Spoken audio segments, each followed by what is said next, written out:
introduce my next panelist guest, and he's Acharya Sri Shivam. Acharya Sri Shivam is the Dean at MIT Group of Institution at Pune, very, very big institution. I visited, I think, the last year, and where I met Acharya Sri Shivam. Acharya Sri Shivam, you have heard that medical fraternity, the qualified doctors on different fields. So they have given their views on cancer, the general medicine, the pediatrics, as well as the mental health.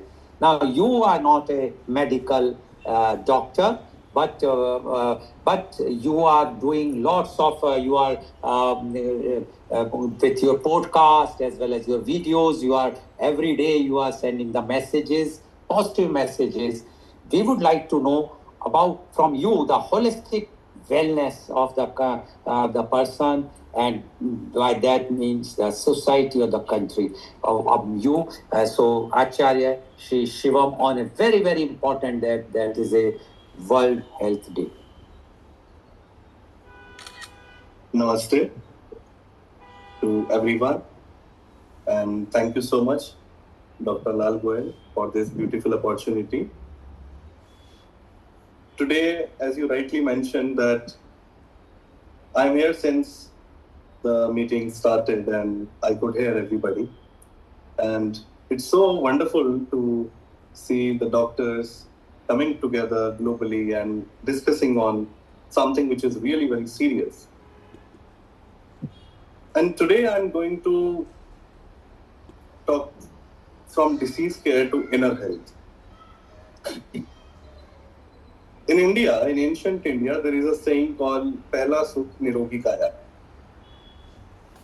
It's a privilege and a blessing to have a healthy body. So on this World Health Day, we celebrate health.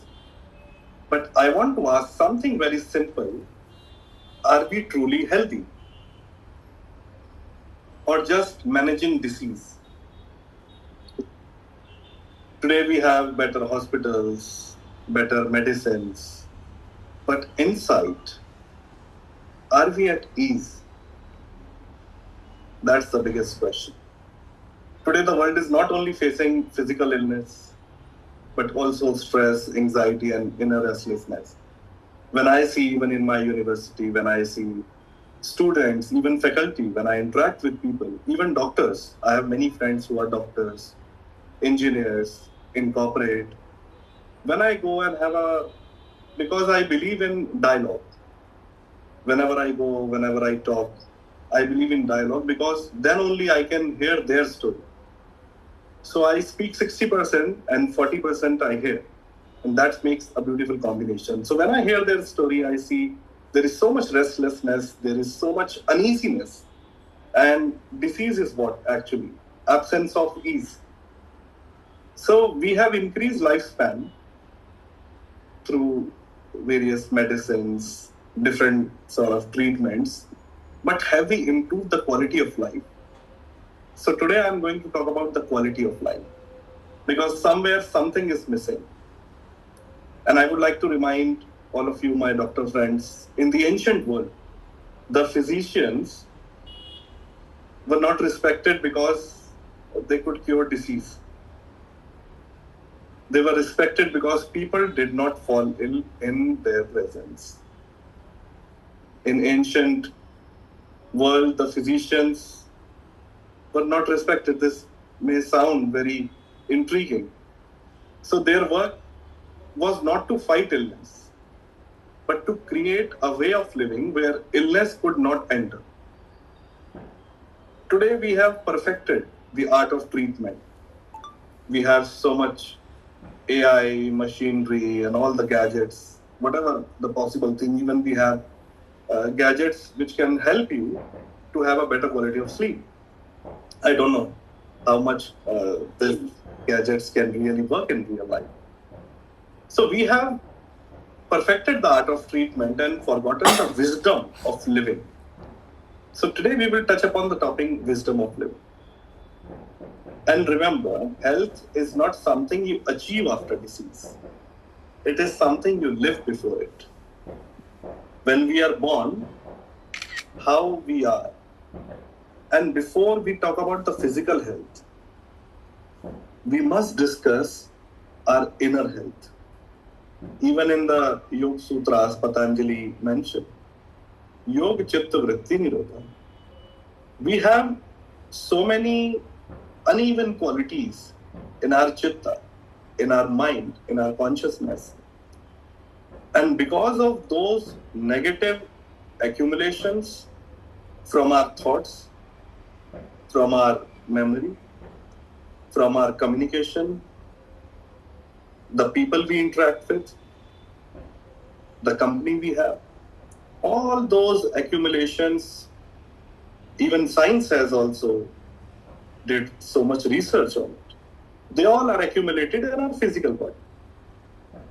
And there is a body brain. One, there is a brain we have from where we operate, which is connected to our central nervous system. And there is another brain, which is body brain. And every part of our body listens to everything. And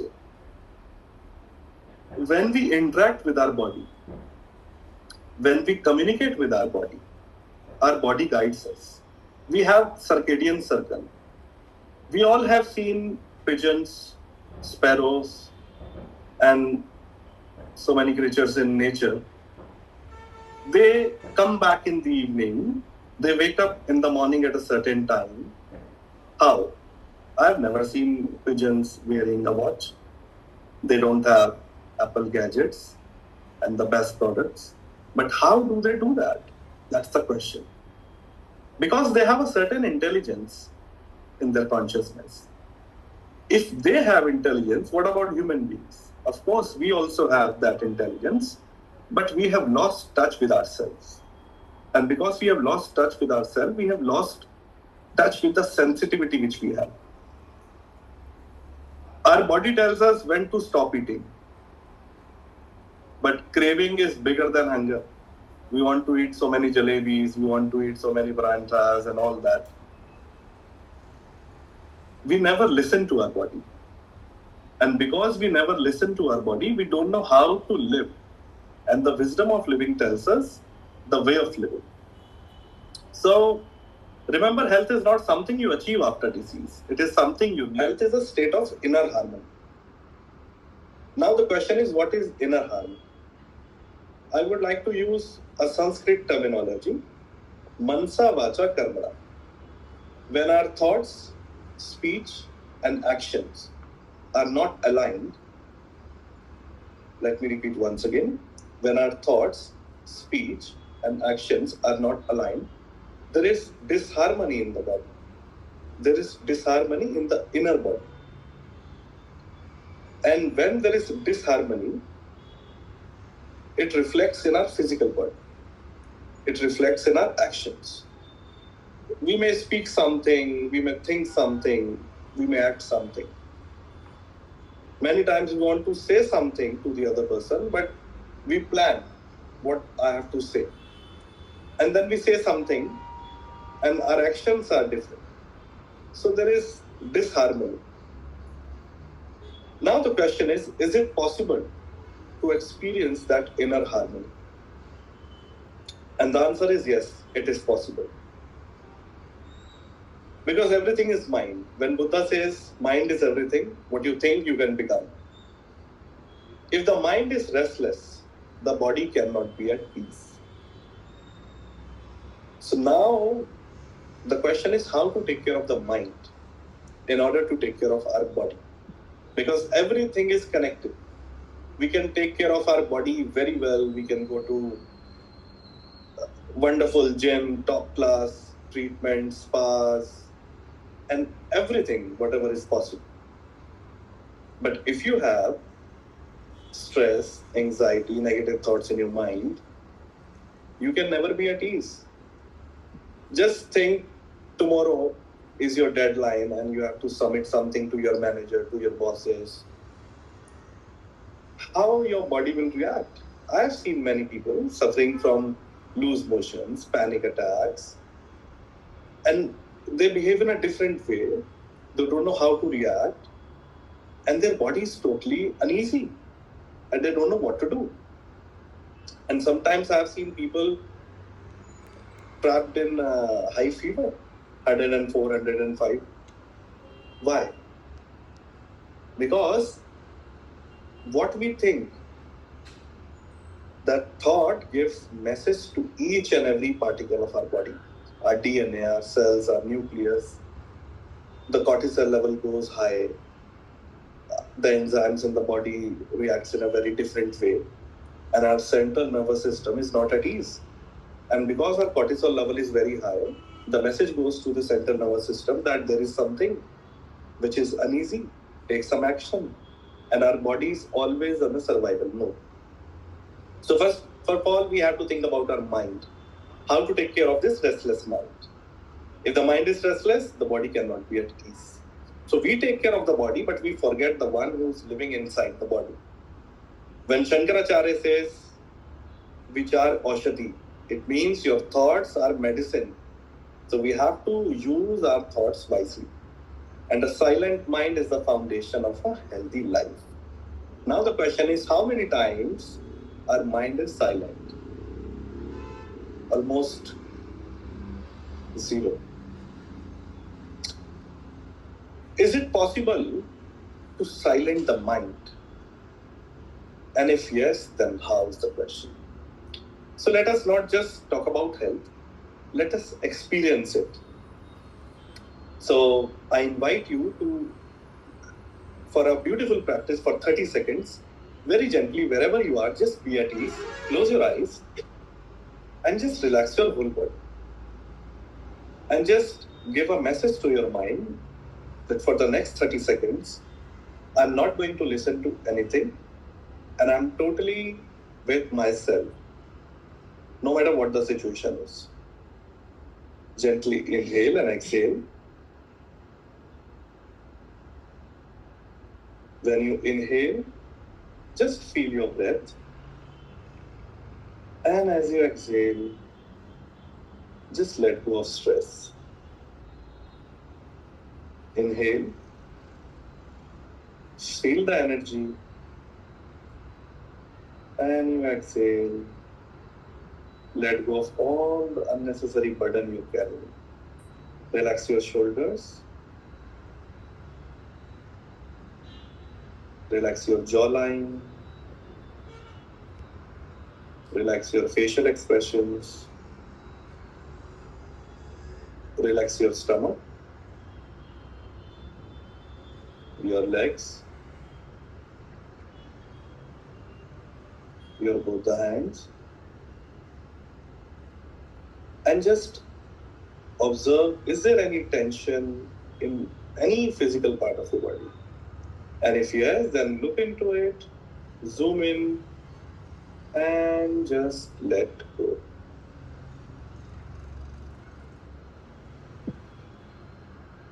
Now take a pause from everything. Just tell your mind to take a pause and become aware of everything happening and become witness. Put it on your face. Feel the warmth and bring a very gentle smile on your face. And gently open your eyes. So this small awareness is the beginning of inner healing. Even when we do these small practices every morning or at the time when we sleep, this helps us to give a signal to our body that we are at ease. So thank you so much, Dr. Lal Goel, for inviting me. And this is what I explore in my work, which I do in my university. And also, I host weekly gatherings where we sit in silence, we meditate and understand this inner dimension of health. So it is not philosophy, it is something to be experienced. And if this resonates with you, you're most welcome to join. We meet every week in a simple space of silence and awareness, where health is not treated but discovered within. So you can connect with me after the session or find me online with my name, Acharya Sri Shivam. on LinkedIn or any social media, and I'll be happy to share this journey with you. And I would like to end this with a quote: "A healthy world will not be created by medicine alone, but by conscious human beings." So I invite you all to become a conscious human beings, and also let us spread this message that we become conscious about everything, and let's create this world a better place to live and love. Thank you so much for listening to me, and I would like to end this to thank you everyone. Thank you so much, and I pray to the divinity. Thank you. Thank you very much, Acharya Sri Shivam, for giving your such a holistic view of the health and the inner peace.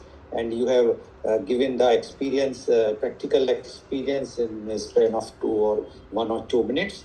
I am sure that all the viewers have enjoyed today's talks and today's all the contributors. This is where we bring Tai Chi and Qigong at Healing Our Earth. Wonderful. At some point, Sharon and maybe you and Bill can get together. Yes. And merge the yoga meditation mind with Tai Chi and Qigong and see how it goes. That's wonderful. That's wonderful. Anukul, if you could facilitate, Acharya, if you give your Yes. contact details on the chat, so Anukul Yes. can capture it, and Yes. Kirit will also capture it. And Sharon is the USA senior host and a coordinator for Healing Our Earth. Bill is a resident part. He does transformation project, which he wants to share, and there are several countries following there. So now let's listen to Sharon and Bill, and what have you got?